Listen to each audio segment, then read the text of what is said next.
সোমবার রাতে গোপন খবরের ভিত্তিতে লেফুঙ্গা থানার পুলিশ কালীবাজার পূর্বপাড়া পার্থ দাসকে পুলিশ আটক করে। জানা গিয়েছে, পুলিশের কাছে খবর ছিল কালীবাজার পূর্বপাড়া পার্থ দাস পিতা অজিত দাস বেআইনিভাবে মাদকদ্রব্য পাচার ও বিক্রি করছে। পুলিশ তড়িঘড়ি পার্থ দাসের বাড়িতে তল্লাশি চালিয়ে 10.50 গ্রাম ব্রাউন সুগার, সাবানের কেস থেকে এবং 250টা কৌটো ঘরের ভেতর অন্য স্থান থেকে উদ্ধার করে পুলিশ এগুলি সহ পার্থ দাসকে আটক করে থানায় নিয়ে আসে। পুলিশ এই ব্যাপারে একটি মামলা হাতে নিয়ে তদন্তে নেমেছে। সংবাদ মাধ্যমকে এই বিষয়ে বিস্তারিত জানালেন ওসি সহদেব দাস।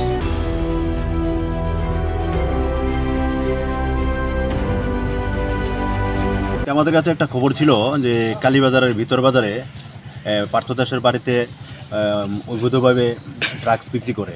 তো এই খবরটা পাওয়া মাত্র আমরা তাদের বাড়িতে রিড করি এবং রিড করার পরে আনুমানিক 10.5 গ্রাম ব্রাউন সুগার পাই। একটার মধ্যে সব কেসের মধ্যে থাকে, আর আলাদা প্রায় 120-30টা হবে ভাওয়াল পাওয়া যায়।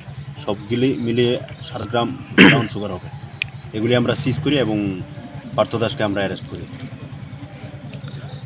স্যার, তার বিরুদ্ধে পূর্বে এই ধরনের ঘটনা কি রয়েছে বা আগে কখনো এই ধরনের অভিযান কি হয়েছে এই জায়গাটাতে? এই বিষয়টাই না, আমাদের কাছে ইনফরমেশান আজকেই আসে, আগে এরকম কোনো ইনফরমেশান পাইনি। যদি পেতাম তো তাহলে আগেও তার বিরুদ্ধে তাদের বাড়িতে আমরা রেড করতাম। বাড়িতে কোন স্থানে পেয়েছেন? তার ঘরের মধ্যে পেয়েছি।